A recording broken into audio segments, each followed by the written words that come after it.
The secrets I learned from my parents' love letters. Before we begin the story, make sure to subscribe to our channel and never miss more incredible stories every day. If she finds this, we lose Mara forever. That sentence sat in my lap like a live wire, ink pressed deep into paper that smelled like dust and lavender. I was kneeling in the attic of my childhood house, the one we were emptying because Dad was gone and Mom, Elaine, had decided efficiency was how we grieved. Probate papers were stacked on the dining table downstairs. Donation boxes lined the hallway like a funeral procession. Mom kept saying, "Just get it done," as if finishing a checklist could finish a heartbreak. I'm 29, a school counselor, and I spend my days telling other people's kids that secrets don't stay buried, they seep. Meanwhile, my own mother had warned me not to poke around in the attic, like curiosity was a character flaw. She was the kind of woman who called it love when she tightened her grip. I found the cedar trunk behind winter coats and a broken fan, taped shut with old packing tape and tied with a ribbon that used to be bright blue. The lid stuck at first, then gave with a sigh. Inside were my parents' love letters, dozens, bundled with twine and labeled in Dad's careful hand, Thomas plus Elaine. There was a pressed daisy tucked into one bundle, so dry it turned to powder when I touched it. At first, it felt like trespassing on something holy. His loops were soft, his words earnest. "I miss your laugh. I'll build us a life." The kind of lines you want to believe built your childhood like bricks. I almost put them back. Dad was always gentle with me. When I had nightmares, he'd sit on the edge of my bed and say, "I'm here. I'm here. I'm here." Then I read the line about me. I told myself it was metaphor. I told myself adults wrote dramatic things in the 90s. But the next page had a date, April 14th, 1997, and a postmark from a town 3 states away. Under it, Dad had written, "She asked for her baby back." The ink bled in one spot, like a tear fell straight onto the sentence. My phone buzzed. Mom's name flashed across the screen, and before I could answer, the attic stairs creaked under her weight. She wasn't supposed to be home today, and she wasn't alone. Mom stepped into the attic doorway with that practiced smile she used at PTA nights. Warm, calm, inevitable. Behind her was Uncle Jonah, tall and stiff, his hands shoved into his jacket pockets like he'd been dragged here. "There you are," Mom said. "I was worried you'd fall through the ceiling." "I'm fine," I said, and my voice sounded too bright. I shoved the open bundle under my thigh. The paper crackled anyway, betraying me. Jonah's eyes dropped to the trunk. His jaw tightened. "Elaine." Mom's smile didn't move. "Mara's just sorting. That's all." That was the Elaine I knew. The woman who told everyone our family was simple and close, while keeping the real story locked behind her teeth. Growing up, the official myth was easy. Dad was gentle. Mom was devoted. I was their miracle baby after years of trying. We had anniversary dinners with cheap champagne and Dad's corny toast, "To the girl who saved me." Whenever I asked why I didn't look like anyone, Mom would pinch my cheek and say, "You got the best parts." After Dad died, Mom cried hard for 3 days, then turned practical. Probate, boxes, lists. She kept calling the house an asset, like grief could be itemized. The only thing she refused to throw away was a framed photo from their wedding. Her in a pale dress, Dad in a borrowed tux, both smiling like they'd stolen something. In the letters, the early ones matched that photo. He wrote about saving pennies for a ring, about her laugh making him brave. I could almost hear him. Then a letter dated August 2nd, 2003 slid out.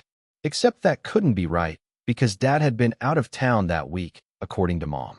Also, more importantly, Dad had told me he'd stopped writing letters once email existed. Too slow, he'd joked. But there it was, a fresh stamp, his handwriting, and a line that made my stomach drop. "Tell Mara she was wanted. Just not by the person you promised." Mom's hand shot out, fast as a slap, and grabbed the bundle from my lap. "I told you not to dig," Mom hissed, and for the first time her voice wasn't soft. I stood up so fast my knees smacked the trunk. "They're Dad's letters. You can't just—" "I can," she snapped, "because I'm the one who had to live with the consequences." Jonah moved between us like a referee. "Elaine, give them back." Mom clutched the twine to her chest. Her fingers were shaking. "No, this is how families get ruined. One person gets curious and suddenly everyone's a villain." I stared at her. "Who's everyone?" She didn't answer. She turned and started down the attic stairs with the letters, like she was carrying a bomb. I followed, my heart pounding in my ears. Downstairs, the house felt too bright. Dust motes floated in the sunlight like tiny witnesses. Mom set the bundle on the kitchen table and began sorting with frantic precision, separating stacks as if she could reorganize the truth. That's when I saw it, the second layer. Beneath the twine-wrapped romance letters were a handful of envelopes that didn't match. The paper was cheaper, the handwriting rushed, the ink darker. Some had no return address at all. One was torn open at the side like someone hadn't wanted to wait. I picked up the torn one before Mom could stop me. Inside, Dad's neat script was gone. These words slanted, angry, squeezed into the margins. You promised me Sunday on the stairs. You promised you'd wear the blue dress. My throat tightened. Who wrote this? Mom's face went pale, then hard. Put it down. Jonah leaned closer, reading over my shoulder, and made a sound like he'd been punched. Oh God, that's her. Her who? I demanded. Mom snatched the paper. It's nothing. It's a sick person writing sick things. But even as she said it, her eyes flicked to the fireplace, like she'd measured it before, like she'd imagined these pages turning to ash.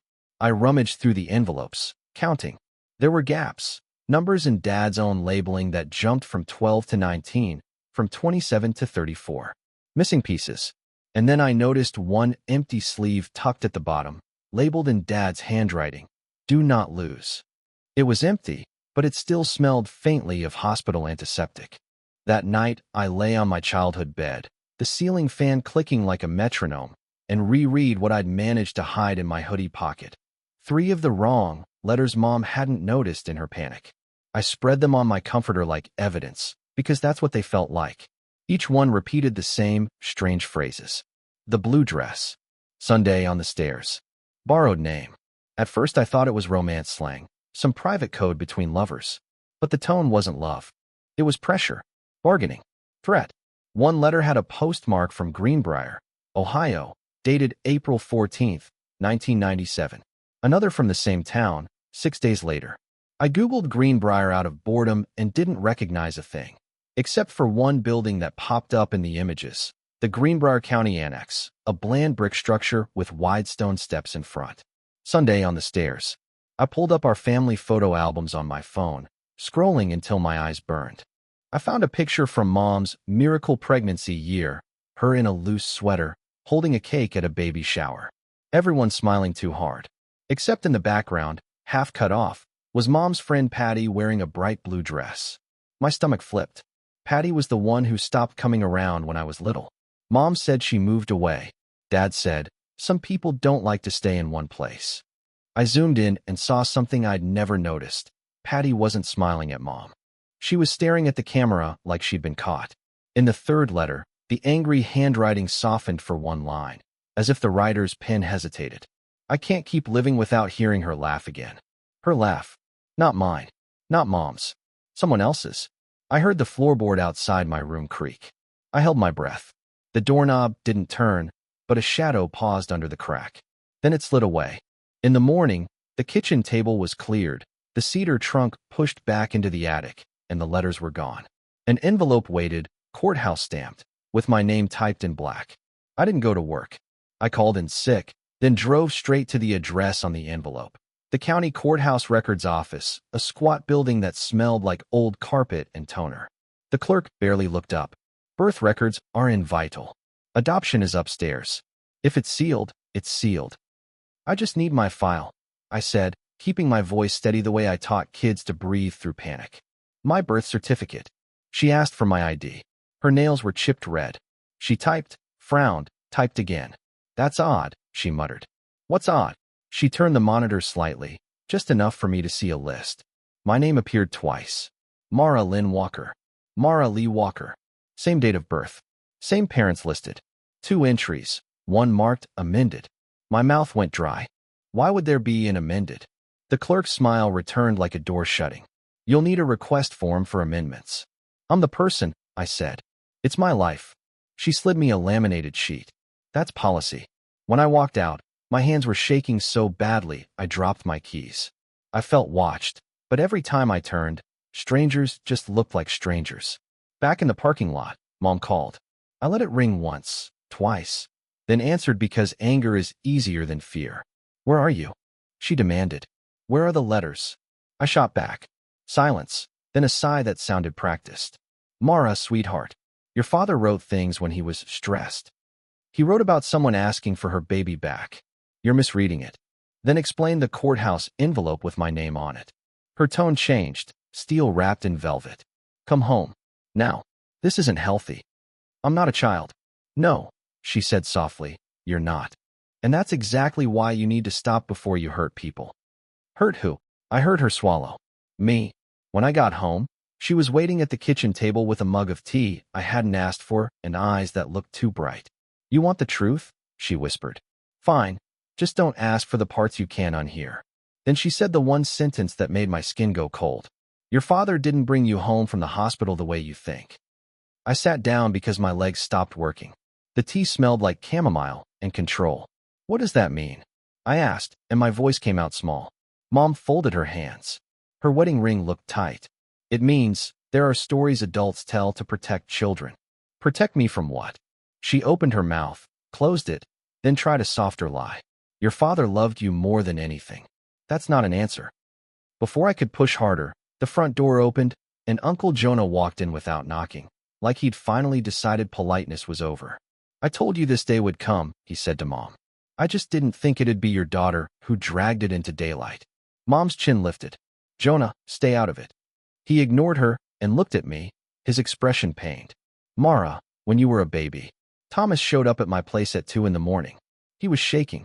Said, we did something for love, and I don't know if it was evil. My throat tightened. What did he do? Jonah rubbed his face. He wouldn't say, but he kept repeating one phrase like a prayer. Borrowed name, borrowed name. Mom's fingernails dug into her palm. Stop. Her eyes pleaded, but her mouth commanded. Jonah's voice hardened. No, you don't get to stop it anymore. He reached into his jacket and set something on the table, a small brass key attached to a faded tag. Cedar Bank, box 118. Mom went white. Where did you get that? I found it in Thomas's coat pocket after the funeral, Jonah said. He kept it for 29 years, Elaine. That's not stress. That's guilt. Mom stood so abruptly her chair scraped. If you open that box, you'll destroy what's left of him. What's left of him is already cracked, I said. I just want to know why. My chest felt tight, like the house itself was listening. Jonah pushed the key toward me. Then decide. I wrapped my fingers around the cold brass, and it felt like holding a blade. Outside, a car door slammed, and someone stayed parked across the street. The next morning I drove to Cedar Bank with Jonah in the passenger seat because I didn't trust myself not to bolt. The lobby was quiet and cold. The teller's smile stayed in place while her eyes sharpened when I slid the key across the counter. Safe deposit? She asked. Yes. Box 118. My father, Thomas Walker. She tapped at her keyboard. Relationship? Daughter, I said, and Jonah added. Next of kin. We have paperwork. The teller disappeared, then returned with a manager, sharp glasses, sharper voice. Ms. Walker, the manager said, this box has an additional authorization requirement. My pulse jumped. What requirement? A second signature, she said. The co-holder is listed as Elaine Walker.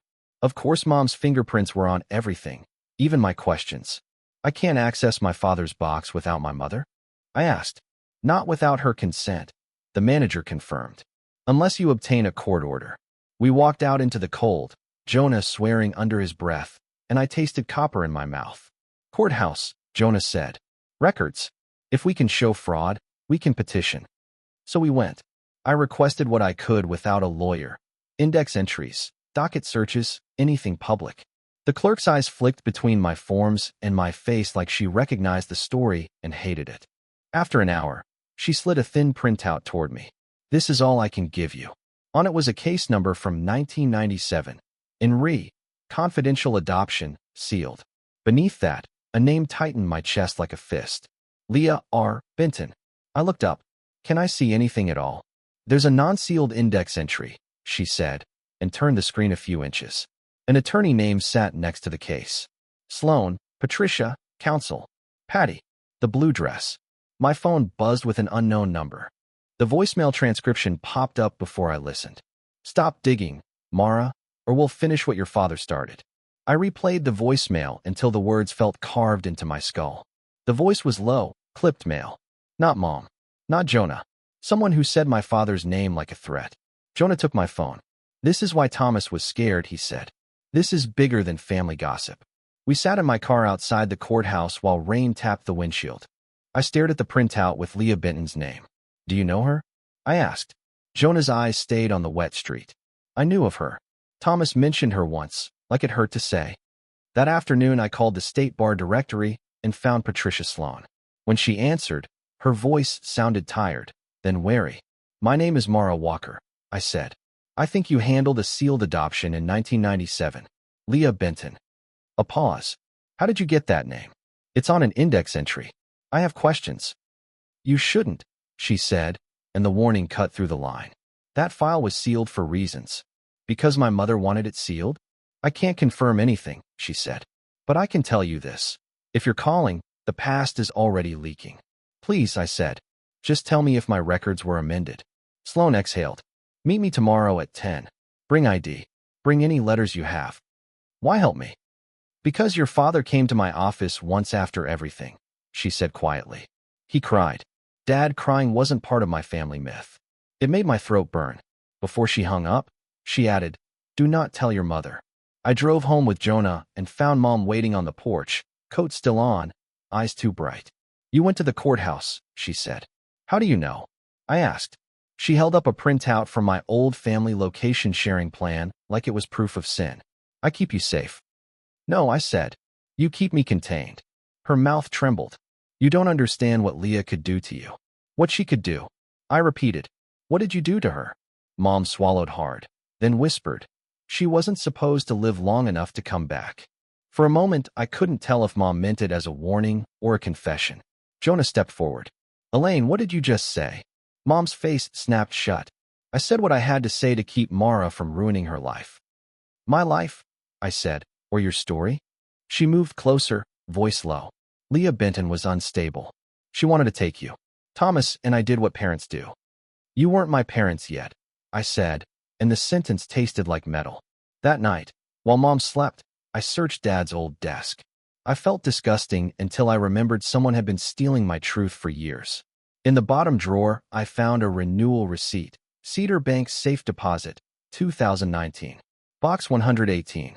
I found my own baby book, too. Handprints, first lock of hair, Mom's neat captions. The pages started after my supposed birth, like the story began only when she could control it. Under a false liner, I found another receipt, older and more damning. Greenbrier Federal Credit Union, storage unit payment, April 1997. Sunday on the stairs. Greenbrier. At dawn I drove 3 hours on sheer adrenaline, rehearsing 100 versions of the truth. The credit union sat across from the county annex with its wide stone steps. I watched those steps and imagined my parents there, younger, desperate, bargaining with someone in a blue dress. Inside, I tried Thomas Walker. Nothing. Elaine Walker. Nothing. Then I used the only other name I had. Leah Benton, I said. The clerk's expression changed. We have a unit in that name, she said slowly. But it's delinquent and scheduled for auction. My heart slammed. Can I pay it now? Only with authorization, she said. Then looked at the courthouse printout in my hand, the letters peeking from my bag, and hesitated. Sign this. And if you open it, you didn't hear it from me. 10 minutes later, I stood in a hallway of metal doors. The lock clicked. The door groaned open. My throat tasted like pennies as I stepped inside. On top sat a photo, a blue dress, my newborn eyes. I sat on the storage unit floor and stared at the photo until my vision blurred. Her fingers curled around the baby like she was afraid someone would pry me away. I opened the taped box. Inside were negatives and paper sleeves, a hospital wristband, and a manila envelope stamped confidential. The smell wasn't lavender anymore. It was plastic and old fear. The envelope held copies. A hospital discharge form from Greenbrier Memorial dated April 8, 1997. Mother, Leah R. Benton. Infant, baby girl Benton. Under disposition. A line was blacked out with marker, but the indentation still read, transferred TO, and someone had pressed so hard the paper bruised. There was also a cashier's check stub, $25,000 issued April 12, 1997 to P. Sloan, ESQ, and a note in Dad's handwriting. So raw it looked like it hurt. I did it because Elaine said it was us or nothing. I hate myself. My phone buzzed, Mom. Then again, like she could vibrate me back into obedience. Then a text. Where are you? I stuffed everything into my bag and walked out into gray daylight. Halfway to my car, the hairs on my arms lifted. A man leaned against a truck 2 rows over, hood up, pretending to scroll. When I glanced at him, he held my gaze. He walked toward me. Maria? He asked, like my name was a test. It's Mara, I said. He smiled thinly. You've been busy. Who are you? I demanded, thumb hovering over 911. A friend of the family, he said. The family you don't know you have. My throat tightened. Back off. Not until you stop stirring up graves, he said, nodding at my bag. You have something that doesn't belong to you. It belongs to me. His smile vanished. No, you were never supposed to be alive. You were leverage. I yanked my car door open and peeled out of the lot, hands shaking. I kept checking my mirror, expecting his truck to follow. When I got home, the fireplace smelled sharp and fresh. In the ashes, a half-burned letter showed my father's signature. I barely remember driving. I only remember the man's words gnawing at me. You were leverage. Inside the house, Mom stood by the fireplace with the poker in her hand like she'd been caught mid-act. Jonah was in the living room on the phone, face tight. She burned them, Jonah said. Patricia, you need to. Mom spun on him. Don't call her. Too late, Jonah snapped. You don't get to control this anymore. I dropped my bag on the coffee table and spilled the contents like a confession. The photo, the hospital form, the check stub, Dad's note. Mom's eyes darted over everything, and she made a broken sound. Where did you get those? Greenbrier, I said. From a storage unit in Leah Benton's name. Jonah stepped closer. Elaine, did you pay Sloan 25 grand? It wasn't payment, Mom whispered. It was legal fees. For what? I demanded. For changing my name? For sealing a file? Mom's eyes lifted to mine, and the warmth was gone. For keeping you. That's not love, I said. That's possession. The doorbell rang. Mom flinched like it was a gunshot. Attorney Patricia Sloan walked in, gray hair pulled tight, briefcase in hand. She took one look at the documents and closed her eyes. I told you not to tell your mother, she said to me. She already knew, I said. And someone threatened me. Sloan's posture stiffened. Describe him. When I did, her face drained. That's not good. Mom snapped. You're not welcome here. Sloan met her gaze. Elaine, you asked me to do something I should have refused. Sloan opened her briefcase and set down a thin folder. I can petition to unseal the file, she said. But you need to understand. This could expose crimes. Mom's breath hitched. No. Jonah leaned toward me. We do this clean, he murmured. Sloan looked directly at me. If you want leverage back, you force daylight. How? I asked. Thomas's memorial dinner is next week, she said. Public setting. Witnesses. No easy lies. Mom's eyes flashed. You wouldn't. I would. And I'm bringing receipts to his memorial dinner. The memorial dinner was supposed to be quiet. Mom's word for it. Quiet, tasteful, controlled. She rented a back room at Dad's favorite restaurant and arranged framed photos like a shrine. People hugged me and said, he loved you so much. And I smiled until my cheeks ached. Jonah sat beside me like a guard dog. Sloan stayed near the wall, unreadable. Mom kept watching the door, her fingers tight around her wine glass. When dessert arrived, Mom stood to speak. Her voice trembled in a way people mistake for sincerity. Thomas was a good man, she began. He gave everything for this family. I stood.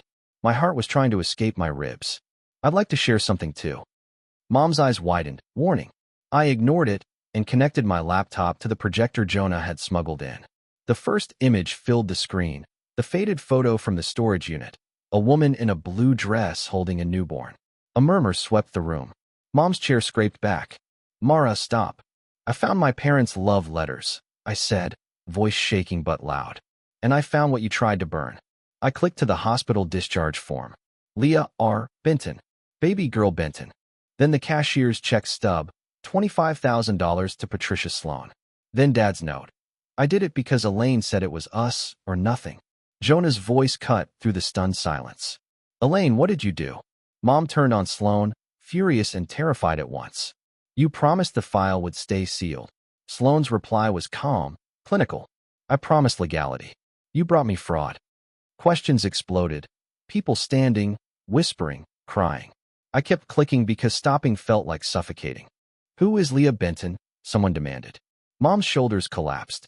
She looked around at the faces she'd curated for decades, then at me like I was the betrayal. She's the girl Thomas ruined, Mom whispered. Ruined how? I asked, my voice cracking. Mom's eyes filled with something darker than grief. He didn't just take her baby, she said.